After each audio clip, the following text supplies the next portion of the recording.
இப்போ விவசாயிகள் இடைத்தரகர் இல்லாமல் வியாபாரம் பண்ணணும் அப்படின்னா அதில் என்ன பிரச்சனை இருக்குன்னா, எங்கே வியாபாரம் பண்ணுவாங்க? இடைத்தரகர்கிட்ட கொடுத்து தான் ஆகணும்.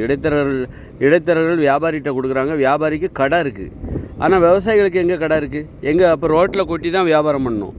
ஒரு தர்பூசணி வியாபாரம் உற்பத்தி பண்ணுற ஒரு விவசாயி அவர் என்ன பண்ணுறாரு அப்படின்னா, இடைத்தரகர்கிட்ட கொடுக்குறாரு. இடைத்தரகர் வியாபாரிகிட்ட கொடுக்குறாரு. அப்போது ஒரு குறைந்த லாபத்துக்கு தான் அந்த விவசாயி தனது உற்பத்தியை விற்கிறாரு. நேரடியாகவே அவர் ஒரு வியாபாரியாக மாறணும் அப்படின்னா அவருக்கு கடை எங்கே இருக்குது? ஒரு விவசாயி நேரடியாக வியாபாரியாக மாறி மக்கள்கிட்ட தனது உற்பத்தி பொருளை கொண்டு போய் சேர்க்குறதுக்கு அவருக்கு கடை எங்கே இருக்குது? அப்போ கடைகளை என்ன பண்ணணுன்னா, இந்த மாதிரி சாலை ஓரங்களில் இந்த பாருங்கள், இந்த கால்வாயெல்லாம் இருக்குல்ல, இந்த பக்கமாக ஒரு கடை, அதாவது ஒரு இரும்பாலான ஒரு கடை, நிலையாக அசைக்க முடியாத ஒரு கடை, அதில் பூட்டு இருக்கணும். அது தள்ளுவண்டி மாதிரி டைப்பு. அதே நேரத்தில் அது உறுதியாகவும் இருக்கணும், அசைக்க முடியாது, உருட்டிட்டும் போக முடியாதபடிக்கு ஒரு உறுதியான கடை ஒரு விவசாய நிலங்கள் ஓரமாக அங்கங்கே இருக்கணும். அது பூட்டு போட்டு சாவி இருக்கணும். அந்த சாவி அந்த ஊர் நிர்வாகத்திட்டமோ அல்லது ஒரு அரசு அலுவலகம் நியமித்து அங்கே இருக்கணும். ஒரு கடை இந்த ஓரமாக இருக்கும். இந்த மாதிரி நிறைய கடை இருக்கணும்.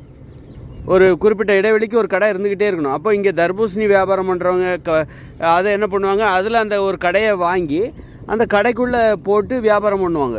அப்புறம் வீட்டுக்கு போகும்போது அது பூட்டிட்டு போயிடுவாங்க. மறுநாள் வியாபாரம் பண்ணுவாங்க. இப்படி நாம் இடைத்தரகர் இல்லாமல் அந்த விவசாயிகளே மக்கள்கிட்ட கொண்டு போய் காய்கறிகளையோ அல்லது பழங்களையோ கொண்டு போய் சேர்க்கும்போது, இப்போ மாம்பழ சீசன் வந்தால் மாம்பழம் வரும். அப்போ மாம்பழத்தை என்ன பண்ணுவாங்க, இடைத்தரகர் வாங்கி அவர் ஒரு லாபத்துக்கு வியாபாரிகிட்ட விற்பார். வியாபாரி ஒரு லாபத்துக்கு மக்கள்கிட்ட விற்பாங்க. அப்படியெல்லாம் பண்ணாமல் நேரடியாக மக்கள்கிட்ட கொண்டு போய் சேர்க்கணும். அதனால் விவசாயிக்கு நிறைய லாபம் கிடைக்கும். அந்த வியாபாரிக்கு ஒரு லாபம் வருதில்ல, அதுபோல் அந்த இடைத்தரகருக்கு ஒரு லாபம் வருதில்ல. இப்படி 2 பேர் லாபமும் அந்த விவசாயி கிடைக்கும். அதில் பாதி கூட கிடைக்கலாம். அப்போ மக்களுக்கு குறைந்த விலையில் கிடைக்கும். அப்போ இந்த சாலை ஓரங்கள், விவசாய நிலங்களுக்கு நடுவே செல்லும் சாலை ஓரங்களில் ஒரு ஓரமாக சிறிய கடைகள், அதில் சாவி பூட்டப்பட்டு அந்த சாவியை விவசாயி வாங்கி அவர் பொருளை விற்பனை செய்துவிட்டு சாயந்தரமாக அவர் வீட்டுக்கு போயிடணும். இந்த மாதிரி பண்ணும்போது மட்டும்தான், இப்படி பண்ணால் மட்டும்தான் ஒரு விவசாயி நேரடியாக தனது உற்பத்தியை மக்கள்கிட்ட கொண்டு சேர்க்க முடியும். இல்லைன்னா மக்கள்கிட்ட கொண்டு போய் சேர்க்குறதுக்கு என்னது, விவசாயிகளுக்கு கடை இல்லை, வியாபாரிகிட்ட தான் கடை இருக்குது. அப்போ இந்த பிரச்சனைக்கு இதுதான் அற்புதமான தீர்வு. இது ஒரு கிராம சாலை, இந்த சாலை ஓரத்தில் கூட ஒரு கடை இருக்கலாம். அப்போ மக்கள் அந்த வழியாக போகும்போது அந்த தக்காளி பழமோ கத்திரிக்காயோ அதை வாங்குவாங்க. அது மாதிரி இந்த சாலை இதுக்கு ஓரமும் கடை இருக்கலாம். ஒரு ஊருக்கு ஒரு 10 கடை யார் வச்சு அதை யூஸ் பண்ணுறாங்களோ பண்ணிட்டு போட்டோம்.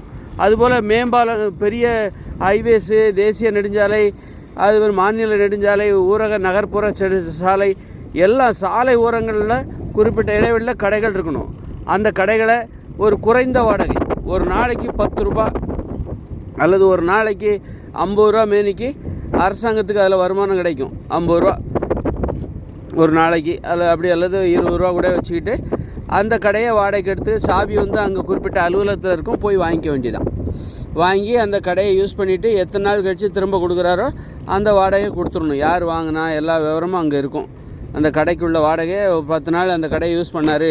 அப்போ அவர் விளைநிலத்தில் தர்பூசணி உற்பத்தி பண்ணதுனால அந்த தர்பூசணியை அதில் வியாபாரம் பண்ணார், அந்த கடையில் வியாபாரம் பண்ணார். 10 நாள் ஆச்சு. அப்போ 10 நாளுக்கும் ஒரு 50 ரூபா 500 ரூபா அரசாங்கத்துக்கு கிடைக்கும். இந்த மாதிரி கடைகள் தமிழ்நாடு முழுக்கவே இருக்கணும் சாலை ஓரங்களில். அப்போ எவ்வளோ கடைகளில் எவ்வளோ வருமானம் வரும். அப்போ அந்த வேலையை செய்கிற அரசு ஊழியர்கள் அவங்களுக்கு சம்பளம் கொடுக்கலாம், அதில் சம்பளம் வரும். இப்போ பாருங்கள், இப்போ மக்களுக்கு அந்த அளவுக்கு அற்புதமான ஒரு ஏற்பாடு இது கிடைக்கும்.